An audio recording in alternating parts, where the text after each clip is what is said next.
Alam niyo kung ano ang pinakadelikadong laban sa tennis? Hindi yung laban na alam mong talo ka. Hindi rin yung laban na alam mong panalo ka. Ang pinakadelikado ay yung laban kung saan lahat ng numero sinasabi na panalo ka na, tapos doon ka nagkakampante. Tapos doon ka natatalo. At diyan tayo papasok ngayon, dahil ang tanong na nakalatag sa harap natin, matatalo kaya ni Alex Ila si Alina Charaeva sa Birmingham Classic, ay hindi talaga tanong kung kaya niya. Ang tanong ay kung papayag ba siyang gawin ang kailangan niyang gawin para mangyari iyon. Pero bago natin pag-usapan ang laban, pag-usapan muna natin kung bakit tayo nandito sa Birmingham, at bakit mas malaki ang nakataya kaysa sa akala ng karamihan. Ito ang sitwasyon. Si Alex Ila ay pumasok sa grass court season na may 219 points na kailangan niyang i-defend mula sa 2,025 grass court run niya. Yung run na halos nagbago ng trajectory ng buong career niya. Noong nakaraang taon, pumunta siya sa Eastbourne at nag-iwan ng gulo. Tinalo niya si Bronzetti na 6-0, 6-1. Dumaan siya sa draw papuntang final, at doon lang siya natalo, kay Maya Joint, sa isang third set tie-break na umabot ng 12-1, 4 na championship points na nasave pa ng kalaban niya. Halos kinuha niya ang unang Venier 250 title niya sa grass. Yun ang breakthrough na nag-angat sa kanya sa rankings at nagpatunay na ang grass, hindi ang clay, hindi ang hard court, ang surface kung saan nag-aaliv ang laro niya. Ngayon, 2026, bumalik siya sa Birmingham bilang top seed sa isang Weni 125 event pero huwag kayong magkamali, hindi ito vacation. Hindi ito warm-up. Ito ay survival. Kung mababagsak ang ranking niya dahil hindi niya na-defend ang mga points na yon, lahat ng pinaghirapan niya simula noong Miami Open breakthrough noong 2025, yung pagkatalo niya kay Ostapenko, kay Keys, kay Wojtek sa isang linggo, ang pagiging first Filipina sa Weni 1,000 semis, lahat ng yon mararamdaman ang presyon sa ranking table. At sa mundo ng tennis, ang ranking ay access. Ang ranking ay seeding. Ang ranking ay kung makakapasok ka sa main draw ng Grand Slam nang hindi kailangang dumaan sa qualifiers. Kaya when she walked onto the court sa Birmingham para sa first round match niya laban kay Priscilla Hon, walang kemi-kemi. 6-0, 6-2. 22 minuto ang first set. Wala nang discussion. Dominasyon mula sa una hanggang huling punto. Ang mensahe niya ay malinaw, nandito ako, hindi ako nagtatanong ng permiso, at ang grass court na ito ay akin.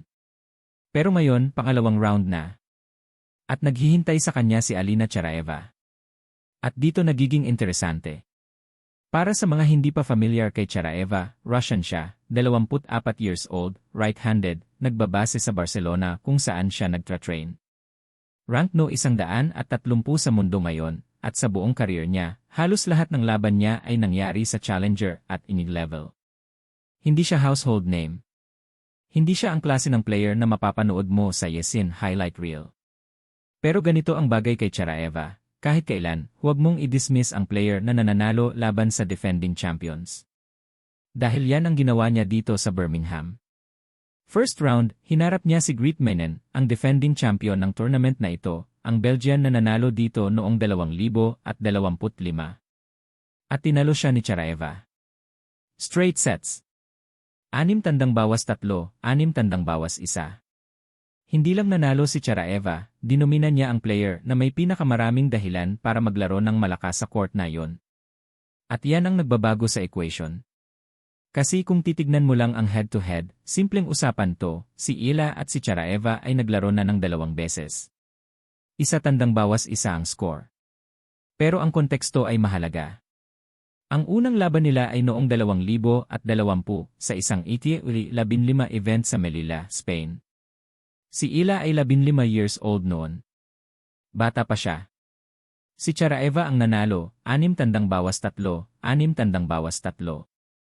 Normal lang, isang 18-year-old laban sa isang 15-year-old sa level na yon, walang sorpresa. Pero ang pangalawang laban nila, yun ang nagsasabi ng kwento. Enero 2026, Philippine Women's Open sa Manila. Emi 125. Si Ila ay wildcard sa sarili niyang bansa, naglalaro sa harap ng home crowd. Hinarap niya si Charaeva at walang awa. 6 tandang bawas 1, 6 tandang bawas 2. Demolition job. Hindi lang nanalo si Ila, ginawa niyang walang kalaban-laban ang isang player na, sa papel, ay competitive na sa level na yon. Sa buong laban, mas mataas ang first serve percentage ni Ila, mas marami siyang breakpoint conversions, at mas aggressive ang return niya. Parang sinabing, naaalala mo noong tinalo mo ako nung bata pa ako? Hindi na ako bata. Kaya ang tanong ngayon, magkakaroon ba ng ganitong resulta ulit? Ang sagot ko, malamang. Pero hindi dahil sa simpleng mas magaling si Ila. Dahil sa grass. Ito ang kailangan nating pag-usapan ng masinsinan. Ang grass court ay isang ibang mundo sa tennis. Ang bola ay bumababa, mas mababa ang bounce, mas mabilis ang pace. Ang mga rally ay mas maikli. Ang serve ay mas nakakasakit. Ang mga player na umaasa sa mahahabang baseline exchange, ang mga grinder, ang mga consistent na baseliner, sila ang nahihirapan sa grass dahil binabawasan ng surface ang kanilang pinakamalaking sandata, ang oras. Sa clay may oras ka. May panahon kang i-construct ang punto, mag-recover, mag-slide, mag-reset. Sa grass, wala. Ang punto ay nangyayari ng mabilis, at ang player na mas aggressive, mas willing mag-take risks, mas comfortable sa net, yun ang may advantage. At dito ang problema ni Charaeva. Sa buong career niya, ang record ni Charaeva sa grass ay halos hindi umiiral. 2 panalo, 1 talo, 3 laban lang sa buong buhay niya sa surface na ito bago dumating sa Birmingham. Halos lahat ng pagwawagi niya ay sa clay at hard court. Ang training base niya sa Barcelona ay clay country, ang mga court doon ay pula, mabagal, at pabor sa mga baseliner na gusto ng oras at espasyo. Yan ang mundo kung saan lumaki ang laro niya. Yan ang comfort zone niya. Ngayon, nasa grass siya. At, tinalo niya si Mainen, pero si Mainen ay hindi si Ila. Si Mainen ay ranked lower at hindi dumating sa Birmingham sa peak form. Si Ila ay top seed, naglalaro ng may misyon, at kakauwi lang mula sa Roland Garros na may galit na kailangan i-channel.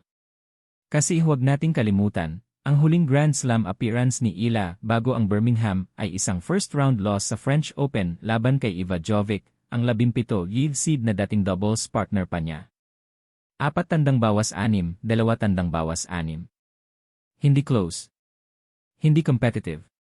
At para sa isang player na nag-peak sa No. 29 sa mundo noong Marso, na umabot sa 4th round ng Indian Wells at Miami ngayong taon, ang ganung klase ng loss sa pinakamataas na stage ay kumakagat. Ang galit, ang frustration, ang kailangan magbawi, dala-dala ni Ila yan papasok sa Birmingham. At nakita natin kung paano niya ito pinalabas sa first round. 6 tandang bawas 0, 6 tandang bawas 2 laban kay Hon. Walang mercy. Ang ganung klase ng focus, ang ganung klase ng intensity, ay hindi basta-basta nawawala sa pagitan ng rounds. Dala-dala niya yan sa second round. Ngayon, pag-usapan natin kung ano ang magpapahirap kay Ila rito, dahil hindi ako ang klase ng analyst na sasabihing panalo na to, sigurado na. Hindi ganun ang tennis. Ang tennis ay ang sport kung saan ang isang masamang araw sa serve ay nagbabago ng lahat. At ang serve, yan pa rin ang Achilles heel ni Ila. Alam natin to, alam niya to, alam ng coaching team niya to, ang average first serve speed niya ay nasa lower end ng WNI. Noong 2025, madalas na below 70 liye ang first serve niya, habang ang average sa tour ay around 105 ni.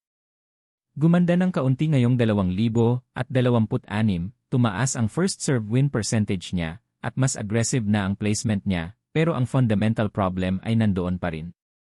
Kapag hindi pumasok ang first serve, ang second serve niya ay vulnerable. At sa isang player tulad ni Charaeva, na nag-a-average ng 2.6 aces per match at may mas malakas na serve stroke, yan ay opening. Pero, at ito ang malaking pero, ang return game ni Ila ang nagbabalance ng equation. Sa nakaraang 6 na buwan, kinukuha niya ang 51.7% ng second serve points ng mga kalaban niya. Yan ay elite level. Yan ay mas mataas kaysa sa karamihan ng players sa top 50. Kapag ang kalaban niya ay nagsi-second serve, si Ila ay nandoon agad, ready mag-attack, ready mag-dictate. At sa head-to-head data nila ni Charaeva, nakita natin yan, 53% breakpoint conversion rate si Ila versus 37% kay Charaeva. Kapag may opening, kinukuha ni Ila. Kapag may crack sa armor, pinupukpok niya. At sa grass, ang advantage na yan ay lumalaki. Dahil sa grass, kapag na-break mo ang serve ng kalaban mo, mas mahirap mag-break back.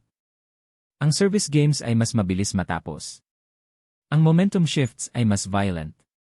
Isang break ang maaaring mag-decide ng isang set, at isang set ang maaaring mag-decide ng buong laban. May isa pang tactical dimension na kailangan nating i-address, ang left-hand advantage ni Ila. Si Ila ay left-handed at sa grass, ang left-handed serve ay isang sandata na hindi sapat na napag-uusapan. Ang natural curve ng left-handed serve ay kumakain ng ad-court, humihila ng kalaban papalayo sa court, at nagbubukas ng espasyo na hindi available sa right-handed server. Sa isang mabilis na surface tulad ng grass, ang spin at angle ng left-handed delivery ay mas mahirap i-read at i-return. Si Charaeva, bilang right-hander na sanay sa clay court returns, ay kailangang mag-adjust sa isang serving pattern na bihira niyang nararanasan. Pero may isang statistical detail na nagpapapause sa akin. Sa deciding set sa nakaraang 12 buwan, si Charaeva ay may 59% win rate versus 54% kay Ila.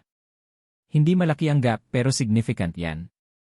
Ibig sabihin, kapag nagtatagal ang laban, kapag pumapasok sa third set, si Charaeva ay may slight edge sa mental toughness at physical endurance sa ganong sitwasyon. At si Charaeva ay 24 years old, 3 taon ang tanda niya kay Ila. May experience gap doon, may maturity sa high-pressure moments na hindi basta-basta tinatanggal ng talent. Kaya ang senaryo na kailangan iwasan ni Ila ay malinaw, huwag hayaang mag-third set. Huwag hayaang maging comfortable si Charaeva sa baseline exchanges. Huwag hayaang mag-settle ang laban sa pattern na pabor sa clay court grinder. Ang kailangan ni Ila ay aggressiveness mula sa simula, early breaks, mabilis na service games, at constant pressure sa return games ni Charaeva. At dito ko sasabihin ang hindi gustong marinig ng ibang analyst, sa papel, sa numbers, sa surface, sa form, si Ila ang dapat manalo dito. At hindi lang dapat kailangan. Yon ang word. Kailangan. Hindi dahil sa ego. Hindi dahil sa national pride, kahit nararamdaman natin yon bilang mga Pilipino. Kailangan dahil sa mathematical reality ng season niya. Nakapaligid sa kanya ang 219 points na kailangan niyang i-defend. Ang Birmingham ay ang unang building block. Kapag natalo siya dito sa second round, 0 points. Kapag nanalo siya at umusad, nagsisimula siyang mag-accumulate. At ang bawat round na naakyat niya ay isang hakbang pabalik sa trajectory na sinimulan niya noong 2025. Ang stakes ni Charaeva ay iba. Para sa kanya, ito ay house money. Wala siyang points na din-defend dito. Wala siyang ranking pressure. Ang bawat panalo ay bonus at ang kalayaan na yun ay maaaring maging mapanganib. Ang player na walang pressure ay minsan ang player na naglalaro ng pinakamalaya, walang takot, walang hesitation, puro instinct. Pero ang kalayaan ay hindi sapat laban sa preparation. At si Ila, sa lahat ng kabataan niya, ay isa sa pinaka-prepared na players sa level na ito. Simula nang umalis siya ng Pilipinas noong 13 years old para mag-train sa Rafa Nadal Academy sa Mallorca, ang buong buhay niya ay itinayo sa paligid ng isang tanong, paano ko matatalo ang susunod na kalaban? Hindi abstract na tanong yan para sa kanya. Yan ang daily reality niya sa loob ng 8 taon, mag-train, mag-compete, mag-analyze, mag-adjust, ulitin. At ang grass court, higit sa lahat ng surface, ay ang lugar kung saan ang preparation ay nagko-convert sa resulta. Sa clay, kaya mong grind out ng isang laban kahit hindi ka prepared dahil may oras kang mag-adjust mid-match. Sa grass, wala. Ang bola ay dumadating sa iyo ng mas mabilis kaysa sa inaasahan mo. Ang mga decision ay kailangang mangyari sa milliseconds. At ang player na mas prepared, mas familiar sa surface, mas may experience sa ganong class ng speed, yun ang nananalo. Si Ila ay may 16 na tandang bawas 8 record sa grass sa buong career niya sa oras na dumating siya sa Birmingham. Si Charaeva ay may 3 laban. 3. Sa buong buhay niya. Yan ang gap na hindi natatakpan ng isang magandang win laban kay Mainen. Kaya ito ang prediction ko at malinaw kong sasabihin, mananalo si Ila. At hindi lang mananalo ng convincing. Ang linya ko ay 2 sets, may isang set na posibleng tight, siguro isang 7 tandang bawas 5 o isang tie-break, pero ang overall trajectory ng laban ay papabor kay Ila mula sa simula hanggang sa dulo. Ang dahilan ay simple, sa surface na ito, sa form na ito, sa stakes na ito, ang gap sa pagitan nilang dalawa ay mas malaki kaysa sa ipinapakita ng ranking. Si Ila ay no 37 sa mundo na naglalaro sa surface kung saan siya pinaka-comfortable. Si Charaeva ay no 130 na naglalaro sa surface kung saan siya pinaka-hindi familiar. Ang aggressiveness ni Ila, ang return game niya, ang left-handed serve niya, ang experience niya sa grass, lahat ng yan ay nag-a-add up sa isang advantage na mahirap ay overcome. Pero ito ang caveat ko, at seryoso ako dito, ang tennis ay hindi math. Ang tennis ay hindi spreadsheet. Naalala niyo ba noong 2025 Eastbourne Final, ng 4 na championship points na ang hawak ni Ila laban kay Joint at nawala lahat? Naalala niyo ba noong natalo siya kay Jovic sa Roland Garros, isang laban na hindi niya dapat natalo batay sa numbers? Ang tennis ay may sariling logic, at minsan ang logic na yun ay walang paki sa kung ano ang dapat mangyari. Kaya panoorin niyo ang laban. Huwag kayong mag-assume. Huwag kayong mag-fast forward sa resulta. Dahil kung may natutunan ako sa pagmamasid ko sa sport na ito sa loob ng maraming taon, ito yon, ang laban na akala mong tapos na bago magsimula ay madalas ang laban na pinaka-nagsusurprise sa'yo. Pero kung pinipilit nyo akong mag-commit at pinipilit nyo si Ila. Straight sets. At pagkatapos niyang manalo, ang tunay na trabaho ay nagsisimula pa lang. Dahil ang Birmingham ay hindi ang destination. Ang Birmingham ay ang launching pad. Ang Wimbledon ay nasa horizon. Ang 211 points ay nasa air pa rin. At ang buong grass court season, ang season na nagbigay sa kanya ng pinakamagandang tennis ng buhay niya noong nakaraang taon, ay nagsisimula pa lang mag-unfold. Si Alex Ila ay 21 years old. Siya ang pinakamataas na rank na Filipina sa kasaysayan ng benye. At ngayon, sa isang Martes ng Hunyo sa Birmingham, England, sa isang grass court na karamihan sa mundo ay hindi man lang nanonood, doon niya muling pinapatunayan kung sino siya. Hindi para sa headline. Hindi para sa content. Para sa ranking points na magpapanatili sa kanya sa level kung saan siya belong. At ang katotohanan. Yan ang pinakamagandang version ni Alex Ila, yung version na hindi naglalaro para sa applause, kundi para sa survival. Yung version na nakakaalam na walang garantiya, na ang bawat punto ay kailangan kunin, na ang mundo ay hindi magbibigay sa iyo ng kahit ano dahil lang deserve mo yon. Matatalo niya si Charaeva. Naniniwala ako doon. Pero ang mas importanteng tanong ay hindi kung mananalo siya bukas. Ang mas importanteng tanong ay kung ano ang gagawin niya pagkatapos.